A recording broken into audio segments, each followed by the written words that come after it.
sy atsika fa ny fahasoavan'Andriamanitra miaraka amintsika. Isika fa ny fahasoavan'Andriamanitra miaraka amintsika noho izy roantsika sandrivaky sy asantsika miaraka aminy. Ny fianakaviana no taniketsa ipoiran'ny vocation. Déploie ton cœur et viens nous sauver. Délivre-nous de tout. Fa sisika tokoa fa ny fahasoavan'Andriamanitra miaraka amintsika. Sisika fa ny fahasoavan'Andriamanitra miaraka amintsika noho izy roantsika sandrivaky sy asantsika miaraka aminy. Fa olo raika atokotran'isika ao aminy, fianakaviana iray ao aminy, tsy misy hevitrevitra. Ny olo no mampizara indraindray fa Andriamanitra i Jesoa lay mpiandrony tsara nanolotra ny aina olo raika ary ao amin'ny fiangonana ao amin'ny eglizy dia sambatra sika mahasapa an'izay.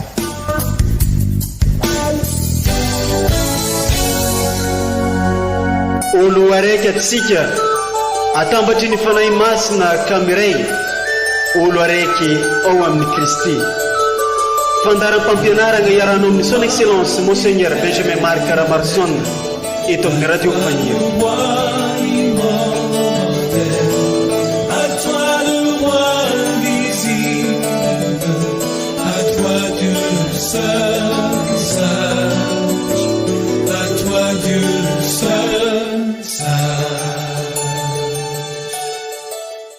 Raha mitsikera eloka ianao ry Tompo, iza no atamity fa ao aminao ny famelan-keloka ry Andriamanitra Israely.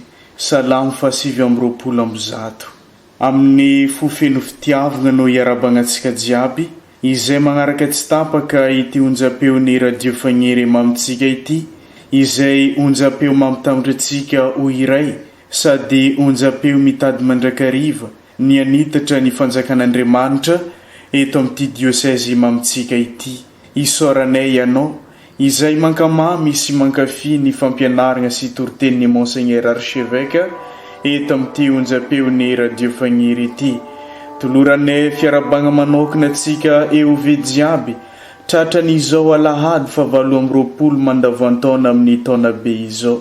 Koa amin'izao alahady fa 20 mandavantaona izao dia toloran'ny eglizy loha hevitra isika ny hoe mety isakana tsy ho tafiditra ny andanitra ny arena. Ndeo renesitsika irevaky teny masina tolotry ny eglizy amintsika izay arana fampianarana sy toriteny avy amin'ny Monseigneur Archevêque Ray aman-drenitsika.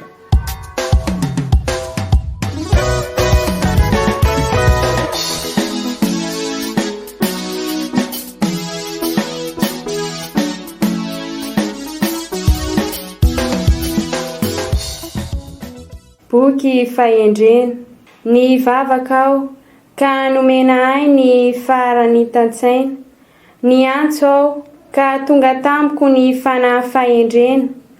Naleoko izany toy izay te mpanjakana amatsatro boninahitra, ary nataoko tsy misy vidiny ny arena miolotra amin'izany.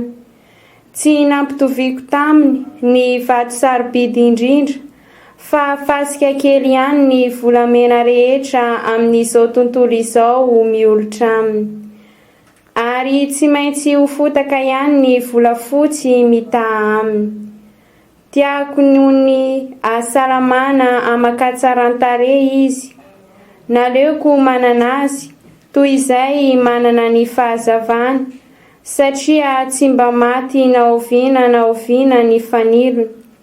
Tonga tamiko miaraka aminy ny soa rehetra, ary arena tsy talany no eo an-tanany. Izany ary ny tenin'ny Tompo.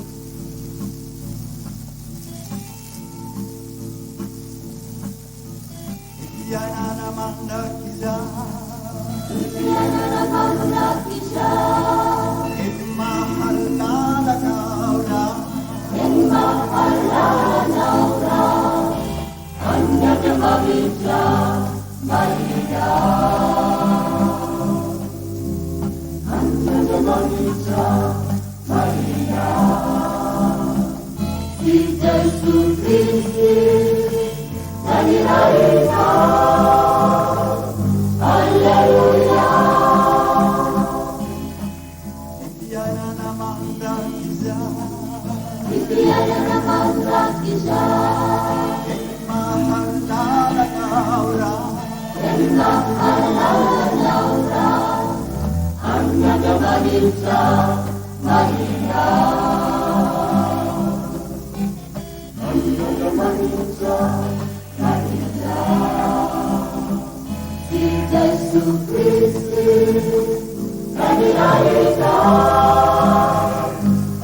vaky teny masiny faharoe taratasy ho an'ny kristianina hebrio. Ry kristianina havana velona sy mahery ny tenin'Andriamanitra ka maranitra noho ny sabatra roa lela, maniteraka ny fihavan'ny aina sy ny fanahy ary ny famavany sy ny tsioka aza. Fantany mazava ny fieretreretana amampisaina ny fo. Tsy misy zavaboary miafina eo anatren'Andriamanitra fa mianjaanja sy miariary eo masony izy ampamoaka antsika ny zavatra rehetra. Izany ary ny tenin'ny Tompo, isaorana ny Andriamanitra.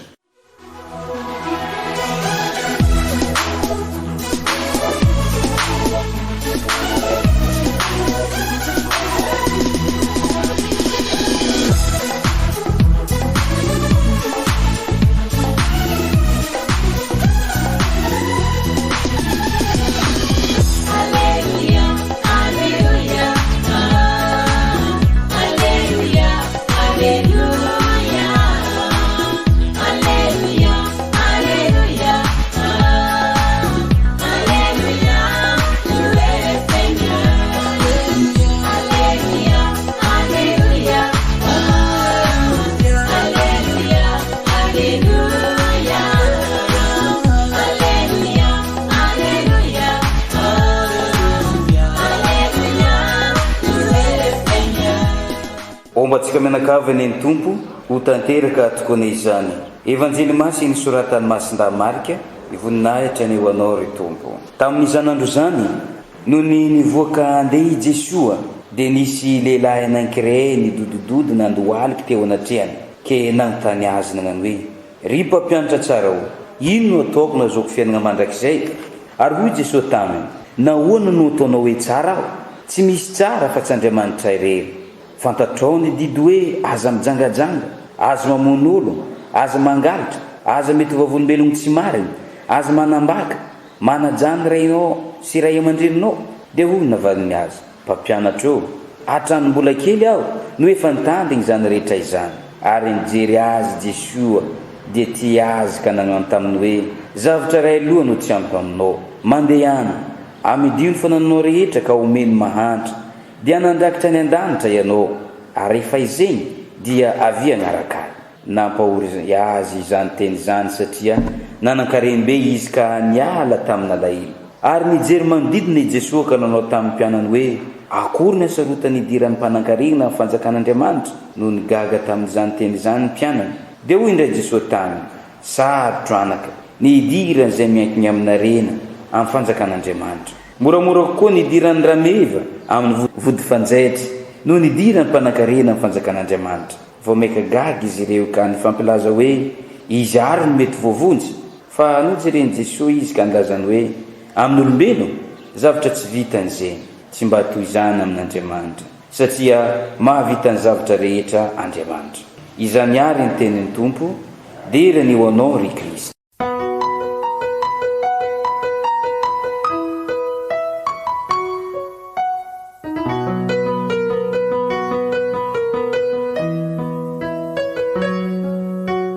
Ry kristianina havana, herinandro zay no nankalazasika ny fa 20 taona ny Eglizy Tranon'Andriamanitra ambany fiarovan'ny Masimisely Alkanjely, ary nidiratsika ary nietresika izao sinoda izao. Feno afalinatsika, feno ravona, niarany dera sy nankalazan'Andriamanitra ka amin'izao ary dia naverimberitsika tamin'ireny fotoana reny, fa sy tanjona izao fa dingana irososika amin'izay hoe Eglizy velona, velomin'ny batemy, kazaritabenakla velona araky ny teny faneva, ary miara-dalana amin'ny Eglizy eran-tanitsika amin'izany. Ka tsy mankaizan'izay tokoa ny teny faneva napetraky ny papa ho an'izao sinoda eran-tany zao, tsy sinona fa communion, participation, mission.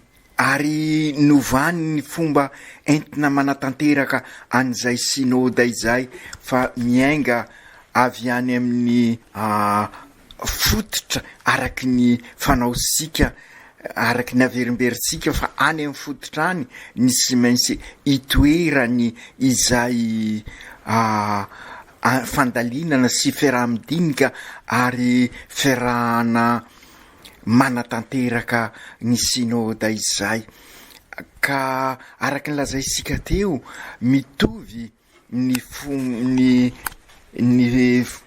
lay lazaisika hoe teny faneva, raha pour une église synodale, communion, participation, mission, de sy makaiza amin'ny hoe église velomin'ny batemy, kazary tabernakla velona. Izay tabernakla velona izay no mahatonga asika ho hiraka, ary ny fandresana tanana dia ilay isika velomin'ny batemy azosika, ary ny fiombonana dia ny ahatonga asika ho Eglizy velona. Ary aoka fantatritsika fa na ny fomba enti miasa aza araky ny fomba mazatra eo anivon'ny Eglizy, voir, juger, agir, célébrer, io ihany koa no fitaovana hoentsika manatanteraka an'izao sinoda izao. Fa sara ihany kosa nefa ny mampisongadina ny tena mahasamihafa, de sinona fa ny sinoda eran-tany dia atao mandritra ny 3 taona, fa ny antsika kosa mandritra ny 5 taona, satria tisika hivahatra bebe koa ny dinika rehetrarehetra, ka ahatonga sika olon-dehibe amin'ny finoana, fanantenana, fitiavana, satria isika no missionnaire amin'izao andro isika izao, ary isika izao no génération mpanorona amin'ny maha-kristianina katolika isika. Raha izay no lalakombana izorasika amin'izao synode izao, dia sy mankaiza amin'izay ihany koa ny foto-kevitra asongadin'ny tenin'Andriamanitra amin'izao lahady 7 mandavataona zao. Azo lazaina fa tahaka ilay lehilahy ao amin'ny evanjely isika manatona an Jesoa amin'izao synode izao mba hifanojo aminy, ka nanaitra teo mpamakina ny evanjely ny mahita ny lay lehilahy sempotra ny azakazaka manatona an Jesoa hoy ny evanjely, ny dodododo nandoalika teo anatrehany. Ka raha izany koa isika amin'izao synode izao zay azo lazaina fa miatrika an'izao krizy maro lafa zao, ka te ahita vahaolana maika ary naverimberisika nandritra an'izay krizy zay, fa sy maintsy Kristy no anana ny teny farany, ka miazakazaka isika manantona an Jesoa tahaka ilay lehilahy, ka manontany an Jesoa hoe inona no ataonay azahoanay ny fiainana mandrakizay, satria matoy isika miatrika an'izao synode zao sy hoe faly mivorivory, fa te hita ny lalakombana ahitana ny fivelarana ny maha-olona manontolo sy ny olon-drehetra, izany hoe mivelona ny mahazanak'Andriamanitra, lalana mitondra amin'ny asambarana, fahamarinana, ahafahana mahasikaritra izay fivelarana izay, ary fiainana ahitana ny tena asambarana. Raha fitinina izay voalaza rehetra izay dia ny fanarandia an Jesoa sy izay fepetra mikasika an'izany, ary izay mety ho vato misakana ny fotom-pampianarana amin'izao lahady 7 mandavataona zao, mety zay fantatra sika fa arena mety misakana sy manakana sy hafana miditra amin'ny any an-danitra. Ireo rehetra ireo ary no tiany vaky teny asongadina amin'izao lahady 7 zao isika, ka raha ny vaky teny voalohany manokana ny bokin'ny fahendrena dia azo lazaina fa nofidina tokoa io vaky teny voalohany io, satria tena misy fifandraisan'ny lalina amin'ny evanjely, zany hoe ny fahendrena no arena tohizy. Tadidisika ngamba ny tantaran'ny Salomona, ary izy no voaresaka ato amin'ny bokin'ny fahendrena, ny zavatra nangatahany Salomona tokoa tamin'Andriamanitra dia ny fahendrena, ary avy eo de nomena azy ihany koa ny arena. Fanomezana avy amin'Andriamanitra ny fahendrena, ary tsy iza ny fahendrena fa izy Andriamanitra. Ho indrindra ny vavaka nataon'ny Salomona, ny vavaka aho ka nomenay ny faharatany-saina, ka tonga tamiko ny fanahy ny fahamendrena. Angatao sikary amin'Andriamanitra hatrany io fanahy faheratan-saina sy fahendrena io, anisan'ny fanomezana fito avy amin'ny fanahy masina averimberisika isaky ny manao ny confirmation isika, ary angatasika manokana ary amin'izao synode izao mba hanana an'izay fahendrena sy fahereta-saina zay isika rehetra, ka ahita tokoa ny tena arena, ny tena sambarana, ka ahafahasika miroso lalindalina koa amin'izay hoe eglizy velona, velomin'ny batemy, zary tabernakla velona. Raha hiverina ao amin'ny evanjely sika dia aoko sapasika fa nanan-karena tokoa ilay lehilahy, ary indrisy sy nanaiky ny tariany fahendrena marina izy de Jesoa zay nifanozo taminy nangataka ny fahendreny i Salomona dia nahazo ary nomena azy sy ny fanjakana ihany koa avy eo ny arena. Manamafy ny tenin'i Jesoa ao Matio 5 ny hoe kasao aloha ny fanjakan'Andriamanitra de omenanao maimaimpona ny sisa hafa rehetra ary de io ny toe-panahy zay iainasika an'izao synôda izao ikasaka ny fanjakan'Andriamanitra isika ka matoky raha hita sika amin'ny dinika sy ny vavaka ataosika ary ny lalakomba sika zay fanjakan'Andriamanitra izay dia ifanozo amin'ny Jesoa isika ka hazo ny hafa rehetra.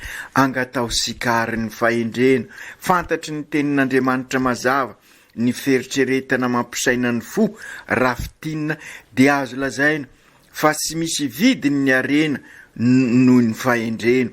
Tsy iza nefa ny fahendrena ho isika teo fa i Jesoa ary izay mahita ny Jesoa no hendry ary izay mahita ny Jesoa sy mifanozo amin'ny Jesoa no mahita ny arena marina ary izay no katsaisika amin'izao fetrehesika ny synôda izao.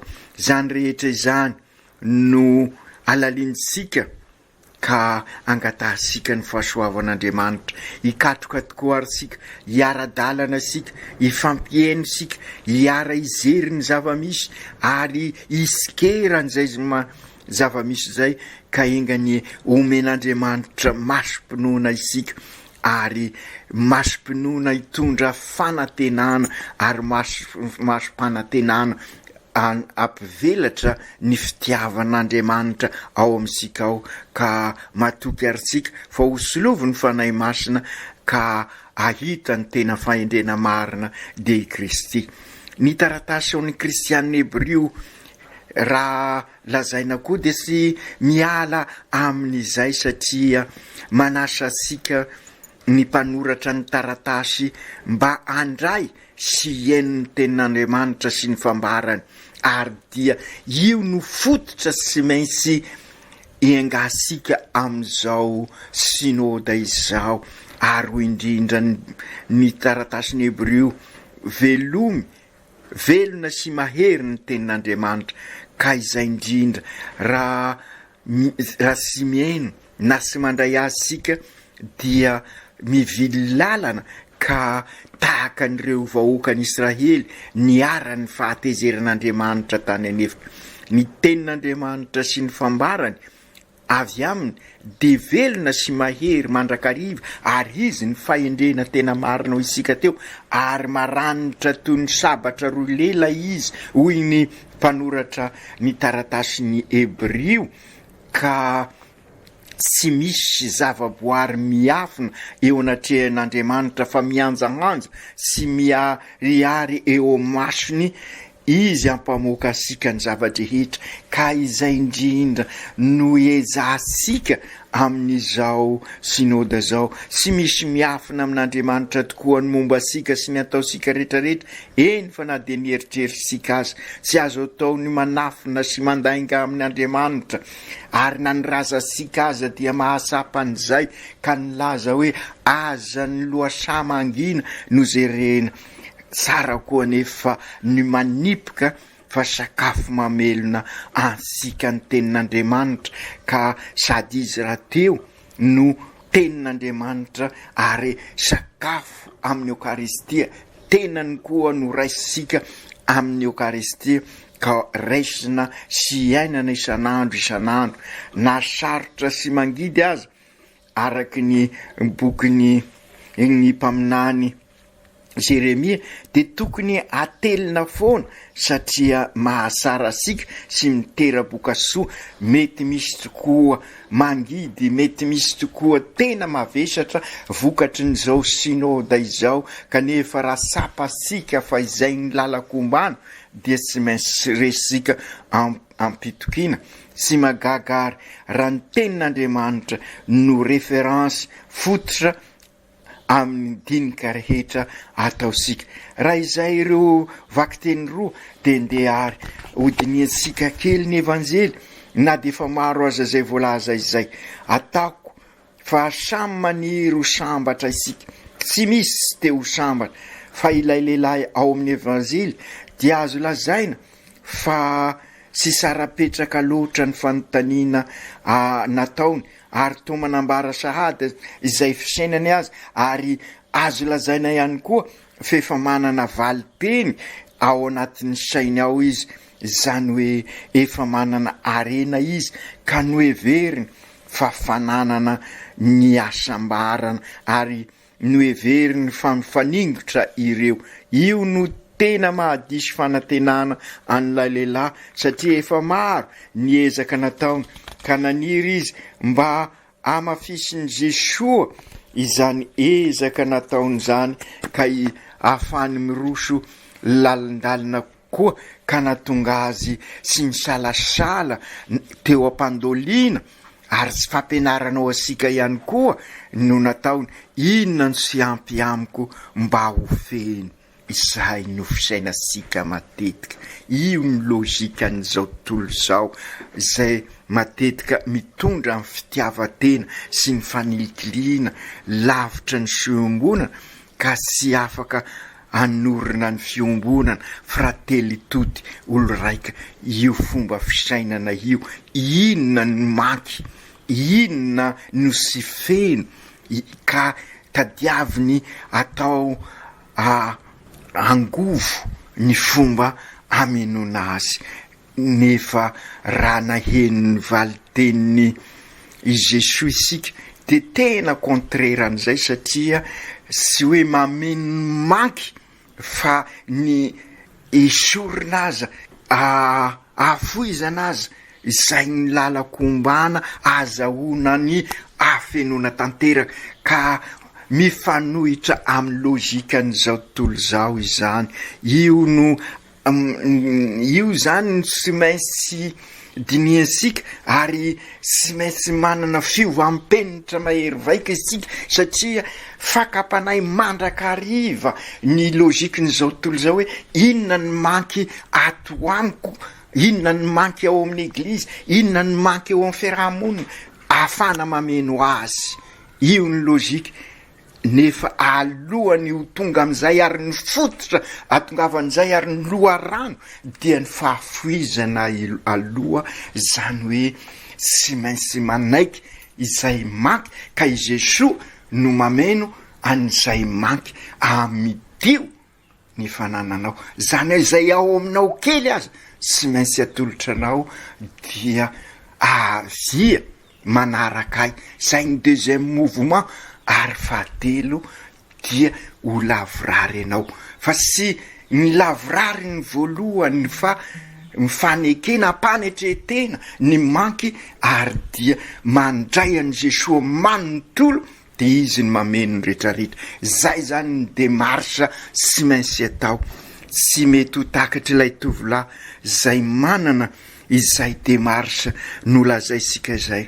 Ny fahafoizana no mitondra amin'ny afenona amin'ny fanarandian'i Jesoa, ka mahalavrary ianao maty mba ho velona. Zany ny lôzika ny Jesoa, maty teo amin'ny hazo fizaliana izy, ary nitsangako ho velona nanome ny fiaina.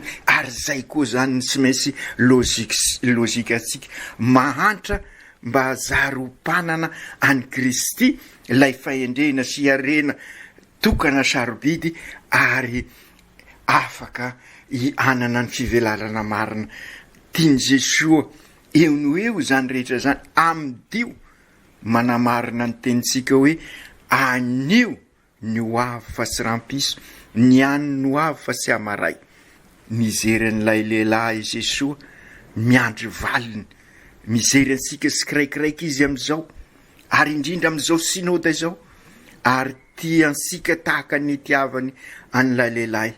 Miandry valiny Jesoa, satria sy afaka manery ny sitraposika izy, ary eo no misy safidy matotra sy maintsy atao, ary zay no ataosika am'izao synôda izao. Azo lazaina fa fizery lalina anso te hanorina fiainana vaovao sy lavorary no tadiavin'i Jesosy.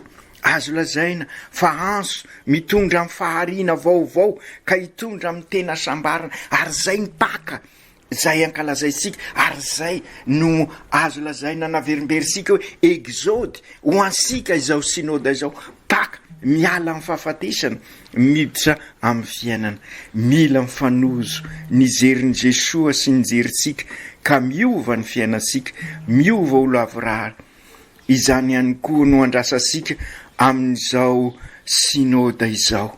Miandry valy avy amintsika ny eglizy amin'izao synôda izao mba ho génération mpanorina isika, hoe mpanorina eglizy tranon'Andriamanitra. Aintsika ny toy ny tantara ao amin'ny evanjely, tsy mifanozo ny fizerin'i Jesosy sy ny fizerin'ny ilay lehilahy, ny fitiavan'i Jesosy sy izay irian'ny lehilahy ka lasa ilay lehilahy. Ary ny mahavarina eto dia sy voalaza ny alahelon'i Jesosy fa lay lehilahy no lasa nalahelo satria tsy nifanozo izy ireo. Feno ny fon'ilay tovolahy ary sy vonina afoy ka sy nahita zay niriny engany mba sy izany no zavatra iseho amin'izao synôda izao. Ifanozo amin'i Jesosy ane isika tsirairay avy, ka i Jesosy no faly voalohany ary miaraka aminy sy ao aminy ary ao aminy amin'ny alalany isika no mankalaza ny fitiavan'Andriamanitra ary dia velona ao amin'ny asambarany. Ka izay indrindra no mahatonga antsika amin'ny fomba fiasa voara, discerner, agir, célébrer, misery, misara, miasa ary mankalaza. Sakana ny fifikirana amin'ny arena raha fitinina zay rehetra zay, ary maro ny arena, sy hoe arena vola fotsiny fa arena na ny toetra sika io aza. Zany hoe raha sy mahafoy isika dia very isika, zany hoe zary sakana amin'ny tena sambarana. Ary io no mahatonga ny Jesosy milaza amin'ny toeran-kafa hoe zay misy ny arenareo no misy ny fonareo. Sahirana sy gaga ireo apôstôly na eno an'izany fivolagnan'i Jesosy, zany hoe sarotra ho an'ny mpanan-karena no miditra amin'ny fanjakan'Andriamanitra. Ka nanontany izy ireo ka nilaza hoe iza ary no mety vovonjy, ka nivalian'i Jesosy hoe amin'ny olombelona dia zava tsy vita izany, sy mba toy izany amin'Andriamanitra satria mahavita ny zava-drehetra Andriamanitra.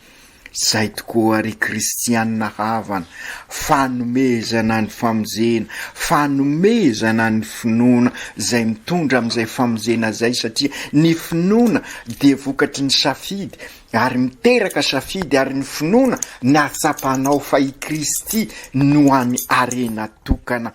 Ka sy ho vovony zay metetra amin'ny herin'ny tenany, amin'ny herin'ny arena. Raha zary Andriamanitra ny arena, sy ny arena no rasy, fa rehefa tao Andriamanitra izy mibaiko ny fiainanao tahaka ny nanjoa an'ilay lehilahy, dia lavitra ny famonjena ianao. Fa raha ny arena kosa ho fitaovana nasoavanao ny be sy ny maro, io le lazaisika matetika hoe arena ny arena, raha mamokatra ary mamokatra any be sy ny maro.